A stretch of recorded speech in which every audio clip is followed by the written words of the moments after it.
You've needed my blade!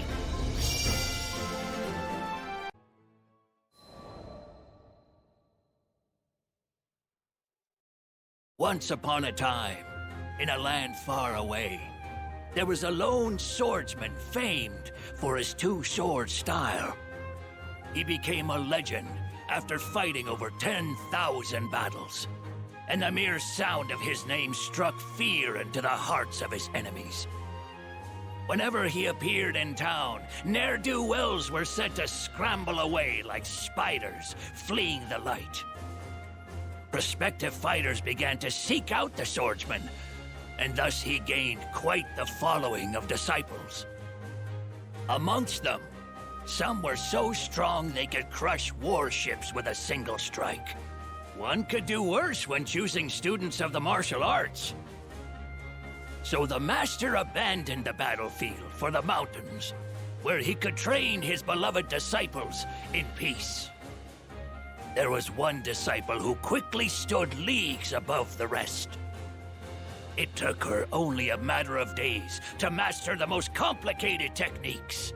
She grew at an astonishing rate into one of the most powerful fighters the master had ever seen. But more impressive than her wits or her aptitude was the strength of her conviction. Every day, the top disciple begged for harder training, and the master was willing to reward her passion with the very depths of his knowledge. And that's why... Oh, skies help me. That's why when the master found out his top disciple had betrayed him, he was filled with anguish. She went rogue, forcing some of the other disciples to do her bidding. Eventually, the master caught up with her, and they fought a deadly battle. When the dust settled, the top disciple's sword arm hung limp and unusable. It was a bittersweet victory, as the master knew what must come next. He readied his blade, preparing to release her to the afterlife. But he couldn't force himself to make the cut. Not after all he had poured into this girl. Not after failing her so. Thus, he laid down his weapon and promised to live his remaining days in penance and regret. Oh, how our good intentions cloud even the most prescient vision. Having thrown away his name, his blade, and his path, he set out back into the world, but this time swearing no one would suffer from his tutelage again.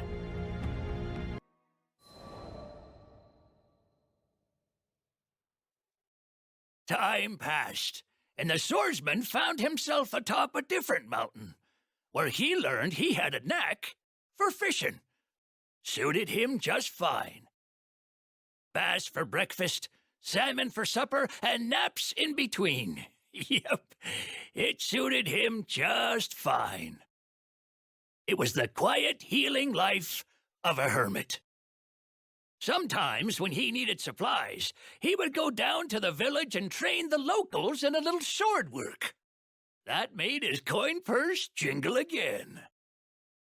But this peace wasn't to last for the swordsman. He discovered his top disciple was back to her wicked ways, and, sword in hand, he vowed to conclude her story for good. This was his true purpose for traveling with the crew, though the young captain never suspected the little Harvan fisherman was harboring such a dark secret.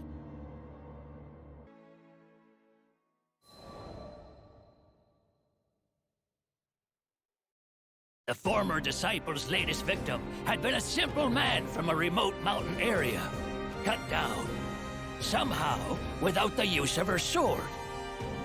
A real shame that. One more innocent life lost before its time. The swordsman asked the crew to make haste to the village. When he saw the murdered man's corpse, such was the carnage that he could barely keep from averting his eyes. It was his weakness, his cowardice, that cost this poor man's life. But this time, Instead of wallowing in pity, he would don his white uniform of old and atone. He called it his burial garb, and it represented his fearlessness on the battlefield. If he were dressed to meet death face to face, what more could his foes do to intimidate him? Of course, his crewmates tried to reason with him, concerned he might throw his life away to make up for the wrongdoing of another. But the Swordmaster was determined. He had vowed to stop his former disciple, whatever risk that entailed. So, when finally the moment of reckoning had come, the Master gripped his blade, ready to strike down his favored pupil. Before he could do the deed, however, his resolve crumbled. His emotions were too strong, dulling his senses and causing him to lose the match. The Master's former youngest disciple, with his two newest pupils watching from the sidelines, rushed to aid him. Ironically, it was the youngest disciple who struck down the fiend in place of the Master. The swordsman was lost in grief, but his newfound champion told him this was for the best. After all, such an old life deserved the rest of its days to be spent in peace.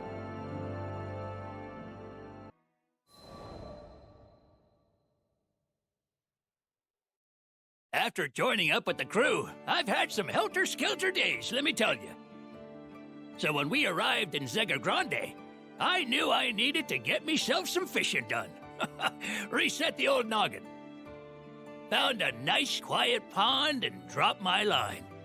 Bless me taters. Must have been hours past with no bite.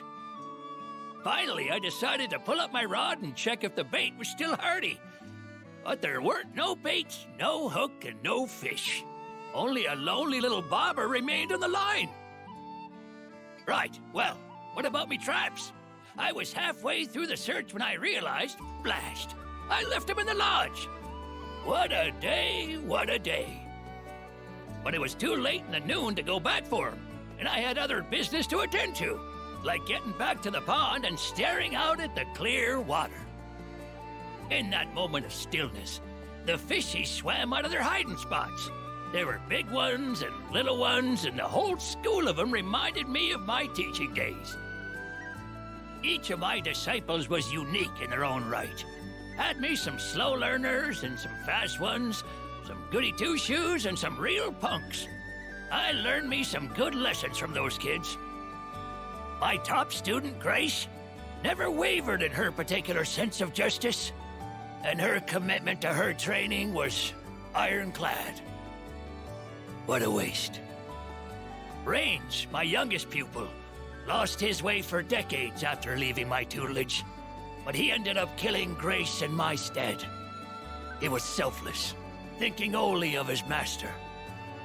They say the master extracts potential from the student, but I fear I've ruined more young lives than I've helped.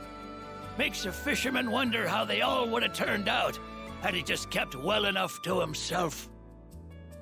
I turned Grace into a monster. Not a day goes by I don't regret honing her skills. Unfortunately, she had the gift and the gumption to go far, and I exhausted all my knowledge on her. If only I had focused more on the why of my teachings rather than the what. Huh? I swore I felt a nibble at my rod, but when I pulled it up, there was nothing to be found.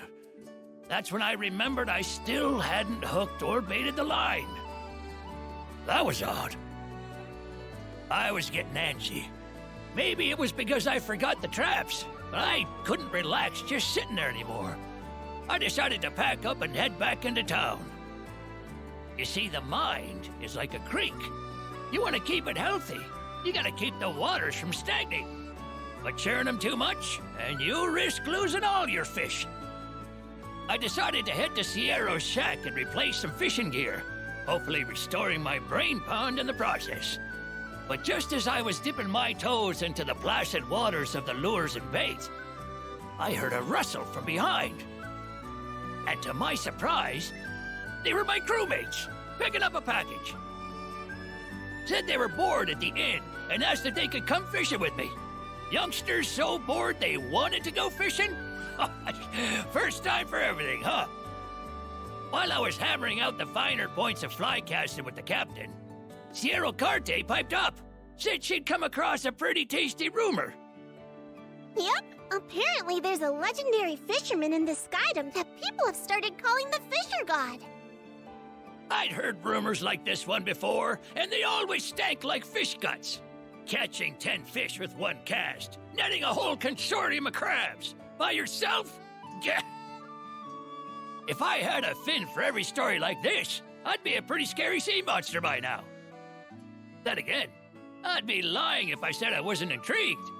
There's a scale of truth to every story. So there must be a reason they call this person the Fisher God. Guess you might say my interest was piqued. Because if this fella were half as good as me, he'd make a mighty fine rival. And maybe that's just what I needed.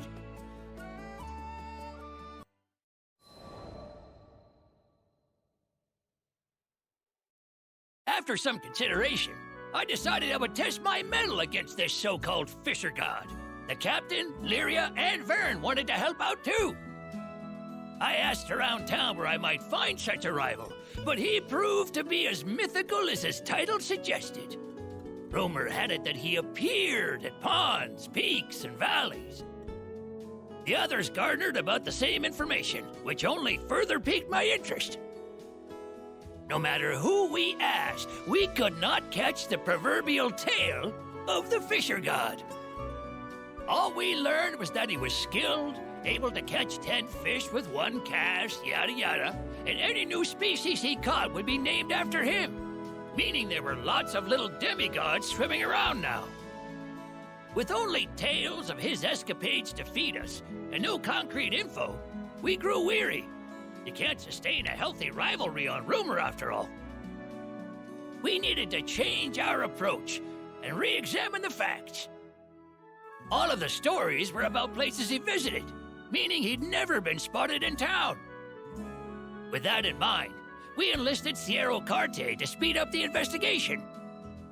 Sure enough, after a few days' time, she gave us a map dotted like it had the chickenpox. There were stamps on ponds and lakes, glaciers and volcanoes, and even a poisonous swamp. All of them locations where he'd been spotted. So the old fart got around, did he? Good to know he had an adventurous streak. After staring at the map for a while, I realized there was one place conspicuously without a stamp. It was the most dangerous island of all, known for the molten lava covering its surface. Going off my hunch, Sierra Carte did a little more digging around, and we learned a man with a fishing rod chartered a ship there a few days ago. The chase was on.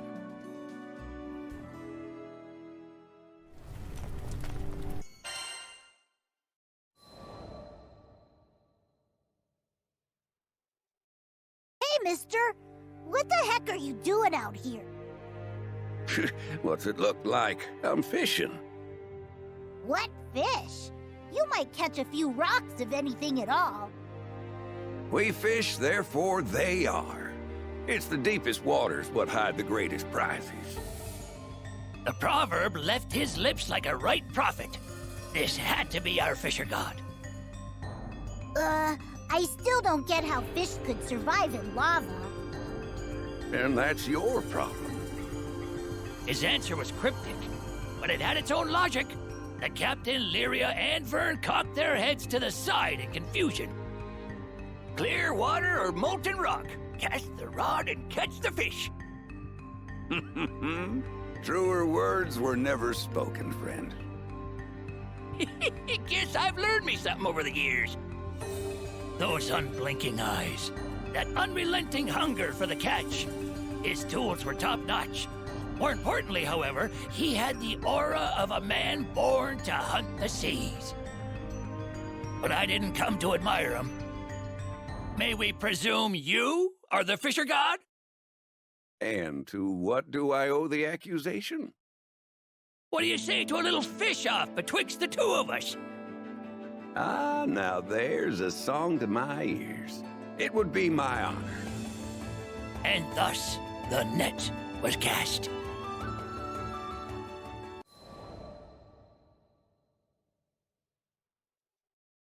We fish, therefore they are. It was a profound statement. Hang your line thinking you won't catch anything, and you won't notice even the heftiest bite. Determination was the most essential tool in the old tackle box. But then again, we were sat up next to a lava lake, and I would need more than simple chutzpah to pull a fish out of there. Luckily, I had me secret weapons. Someone came prepared. Beautiful, ain't they? I strung a special hook, carved from a flame worm's tooth, to a special line, spun from its mane. Been looking forward to the day I could bust out these bad boys. Whoa! You're really going to do this? The captain, Vern, and Lyria were stunned as I cast my rod into the lava. Just what the heck are you old-timers expecting to catch? Vern's voice was filled with confusion. It wasn't a moment longer when we made a believer out of him. Oh, a bite! Me too! The fisher god and I started pulling up catch after catch. It seemed like we both brought determination to spare. But the fish living inside the lava weren't no slouches neither. They were covered in armor-like scales, and when we pulled them ashore, their flopping sent liquid death flying in every direction. Was kind of funny. So there we were, equally matched, neither side willing to back down. As our piles of molten fish gradually turned to hills, the captain, Lyria, and Vern were dumbstruck. Soon enough, our swordbacks told us it was time for a gentleman's break, and we decided to tally our scores. We counted each fish as we threw them back into the lava. Their physiology meant they couldn't be cooked. Don't want no sulfur in my sushi anyway. But they sprang back alive as soon as they were returned to their familiar warmth. Should've known you'd be a shark on the rod. Just trying to keep up. It was a rare thing to meet your match. The smiles on our faces were proof of that. Vern flew up to us. Do all old dudes fish like that? If you went for broke, I wonder who would come out on top. The fisher god and I locked eyes. We could feel the sparks flying.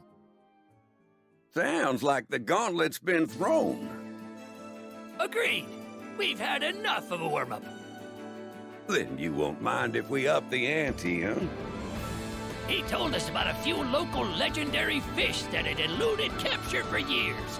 Reminded me of the noble bonito from good old Fanta Grande. We agreed the winner would be the first to trap one of them fabled guppies. The prospect sent lightning through me body. The old spark was coming back.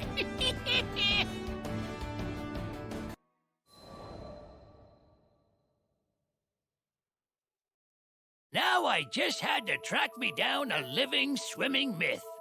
Couldn't be that many lakes harboring legends, right? Turns out there were few eyewitness accounts of such fish. Guess they didn't like flashing their scales as much as the fisher god. But I knew they had to exist. Why would he make up the challenge? So back to Sierra we went. She kindly asked the Fishermen's Guild and scholars to lend their assistance. They told us of a potential target. A beautiful fish, said to have the loveliest iridescent scales in the world. But it had never been caught, so it had yet to receive a proper name within academia. As if to tempt me more, we learned the locals called it the jewel fin.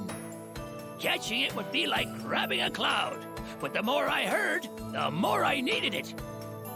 Surely it was a fool's errand. Too bad I was beside myself with determination.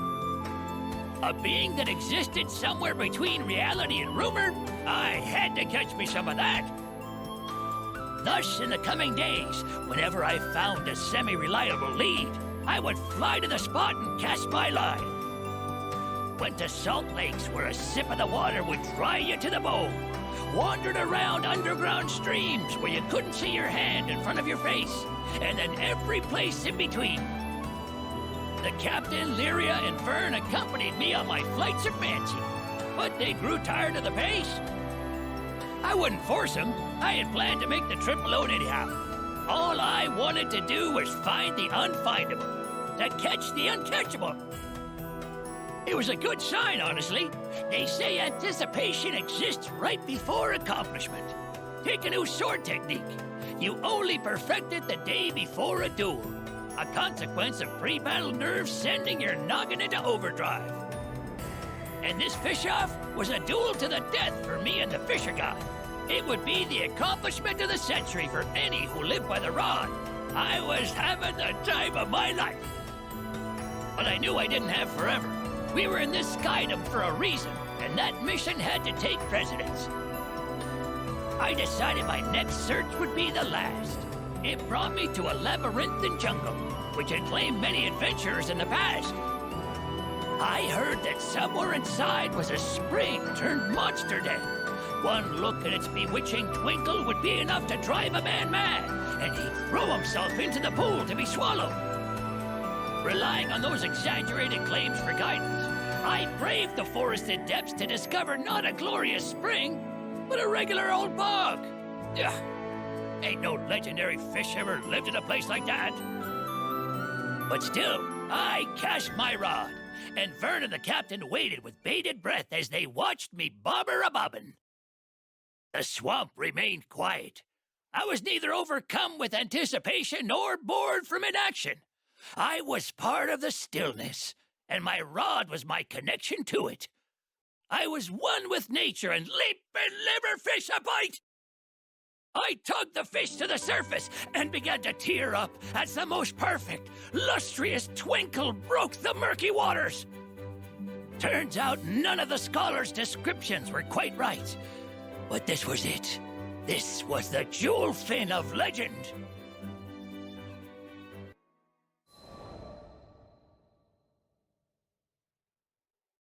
How's this for a catch? I proudly displayed the jewel fin before the Fisher God. Its scales glistened in iridescent waves, unreal in their beauty. Its fins, ethereal and transparent, waved as if kissed by a breeze. That old coot was flabbergasted. Slap my behind! Where in the seven skies did you find this? That was a delicious reaction. But of course, the Fisher God was a fisherman of taste, and he had a rebuttal prepared. It was a large fish, obsidian in color, whose scales seemed to drink the light like a void. Its dorsal was strong and stiff, as if to mark it as a sea king. Whoa! 2 legendary fish? Isn't that nuts? Both of our catches fit the criteria of the competition. It was gonna be too hard to call. Guess we couldn't complain, though. Not every day we got to see such rare specimens. Still, something had to be done, so we turned to Lyria, Vern, and the captain. I think both are amazing. I've never seen such pretty fish. Can't we just say you're both incredible and be done with it? Guess 2 legendary fish don't make a champion, especially when we were both set on wearing the crown. Nope, it didn't sit right with me. Our rivalry pushed the craft of fishing forward, hadn't it? There was fire in our guts, and we deserved to name a proper victor.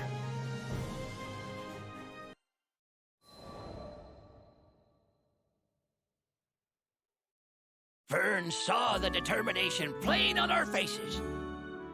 You guys aren't gonna let this go, are you? Game's back on, then.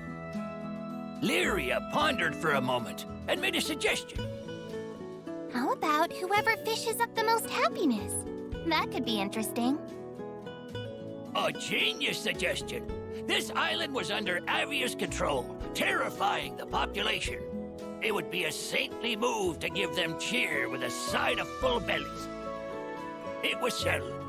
We would go with Lyria's suggestion. He who could bring the most happiness to the island would take it. After a nod to one another, the Fisher God and I set out to do some real fishing.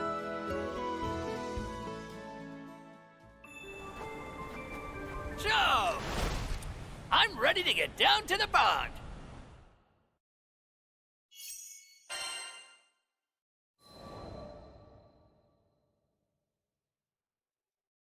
Results day had arrived. Residents of Seed Hollow were gathering, waiting to see what bounty we could share. Feast your eyes! I have caught the elusive brave scale. The Fisher God took to the podium. The largest fish in this skydom strung up behind him. The crowd was wowed by the sheer scale of the thing, and I was no exception. Should have known he'd come out with rod blazing. But I, on the other fin, took a different approach. Behold! All these humble shalmen who make their home in these very rivers. I sure wasn't gonna win through size, but maybe superior numbers would do the trick. Next, the Fisher God and I began to fillet our catches, sharing sushi, soup, and ceviche of all sorts with the crowd. The Brave Beam is delicious. And how do you beat that impact? The shaman is just as good. It's so fresh and it's been served at the optimal temperature. Absolutely perfect. Everywhere we looked, there were people enjoying our efforts. Even the crew were getting their fill while they could. But since it was a competition, next up was evaluations. Members of the crowd were to vote on whose catch made them feel better, both in flavor and in general happiness. One after the other, the votes piled up for the Fisher God. It was starting to look hopeless. But there was a special reason I chose to serve the Shellman. I wasn't panicking just yet. Shall we call it there, friend? I gotta hand it to you, Fisher God. You serve some delicious fish. But let's see how it plays out. While I was talking, a cute little scamp, snot running down his nose and everything, cast a vote for me. You didn't want to vote for the big fish, sweetie? It was too big and scary. I like the small fishies. The Fisher God's breath caught for a moment, and I knew he understood my plan.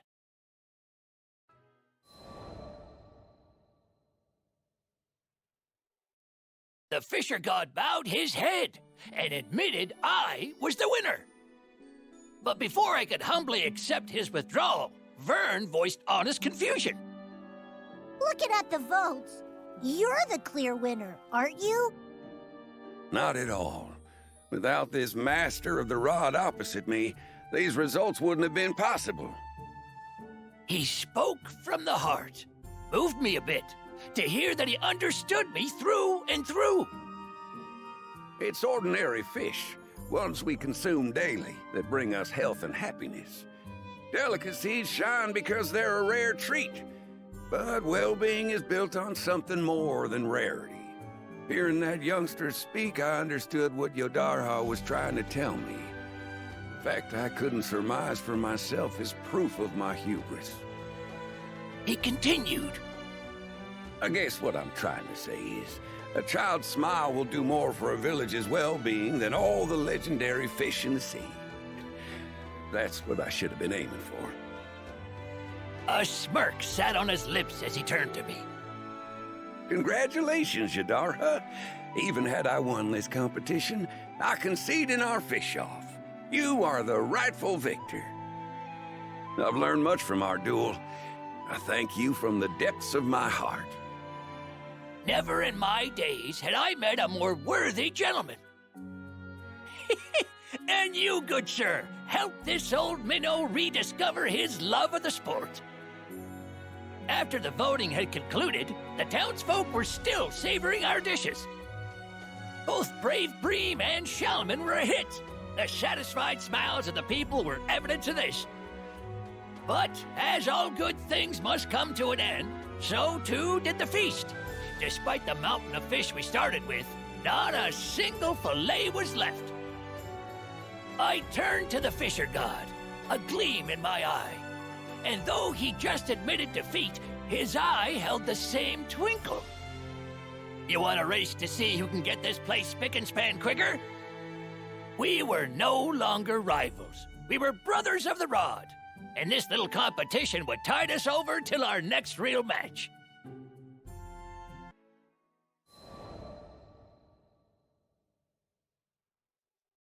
We were shopping at Sierra's when the merchant herself popped up from behind the counter. Apparently, she'd been waiting on us, ready to share the latest seaworthy gossip. A certain rumor swam earlier this month. You see, people are saying there are 2 fisher gods working this skydom. Would you know anything about that? Vern and Lyria gasped in surprise before turning to give me a curious look. Could it be? You know, I never meant to keep making a name for myself, but old habits die hard, don't they? Sounds like quite the handsome fella. Can't wait to meet him.